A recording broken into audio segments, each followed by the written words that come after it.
L'opération était prévue de longue date comme l'avait annoncé la cour royale, mais elle a eu de quoi inquiéter les Suédois. Ce lundi 20 février, Carl XVI Gustaf de Suède, 76 ans, a subi une opération cardiaque avec la technologie des cathéters. L'opération s'est déroulée comme prévu et le roi se porte bien. Le roi remercie pour tout le soutien et la chaleur qui lui ont été témoignés, et se sent reconnaissant envers les soins de santé suédois, a communiqué la cour royale. Une opération suivie d'une période de convalescence. Entre le 20 février et le 3 mars, tout le programme du roi a été annulé pour qu'il puisse se reposer. Sa fille, la princesse héritière Victoria, est rentrée en Suède après une mini-tournée en Australie et en Nouvelle-Zélande. Elle peut ainsi être au plus près de son père, comme l'explique Jenny Alexandersson, journaliste pour le quotidien suédois Aftonbladet. Gala.fr, l'opération du roi était prévue de longue date. Jenny Alexandersson, la cour royale affirme qu'il s'agit d'une opération planifiée, et qu'elle est prévue depuis un certain temps. Mais il n'y a pas eu plus de détails. La nouvelle de l'opération nous a tous surpris, le roi n'a montré aucun signe de fatigue ou de problème cardiaque. Gala.fr, s'agissait-il d'une opération à risque? Toute opération chirurgicale comporte un risque. Mais tout s'est bien passé et le roi va bien. Il doit se reposer pendant un certain temps et la cour royale a libéré son agenda jusqu'au 3 mars. Gala.fr, Victoria de Suède était en tournée en Australie et en Nouvelle-Zélande. S'est-elle montrée inquiète au sujet de l'intervention médicale de son père? Le couple héritier a passé un séjour agréable mais mouvementé en Australie et en Nouvelle-Zélande. C'était son deuxième voyage en Australie.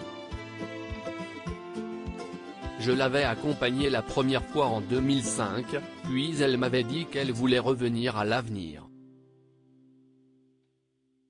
Cette fois-ci, elle y est allée avec son mari, la prochaine fois, les enfants seront avec elle. Elle a mentionné l'opération de son père et a dit aux médias qu'elle n'était pas inquiète. Elle et Daniel sont rentrés chez eux un jour avant l'opération. Tout s'est passé comme prévu. Elle voulait être de retour en Suède au cas où quelque chose arriverait à son père et qu'elle doive prendre la relève. Gala.fr, Victoria de Suède remplacera-t-elle le roi pendant sa convalescence? Après l'opération, le roi doit se reposer.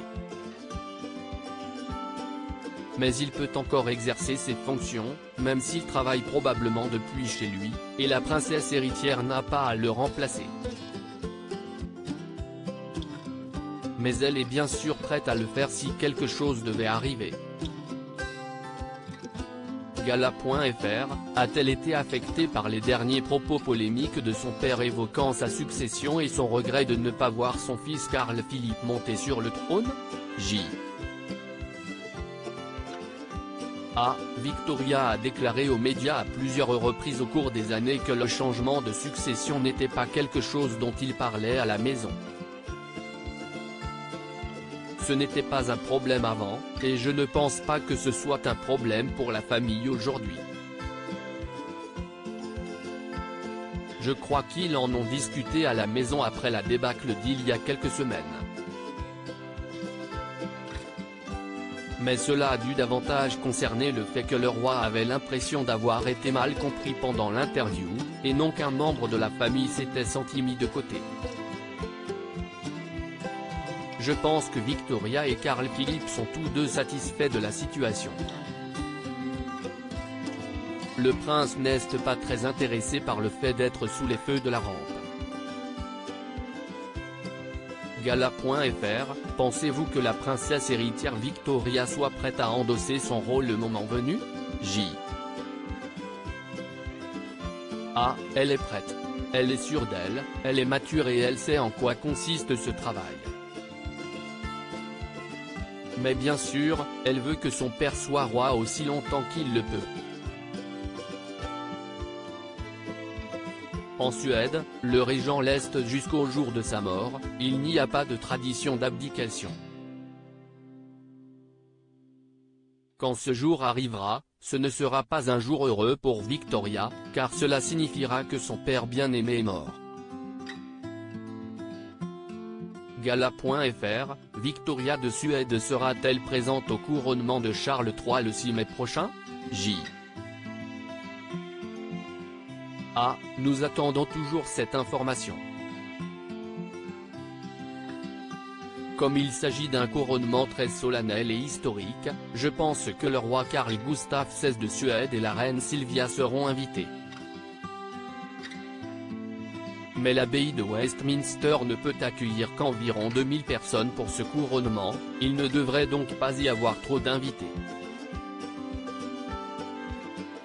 Mais je ne serais pas surprise que le couple héritier soit également présent.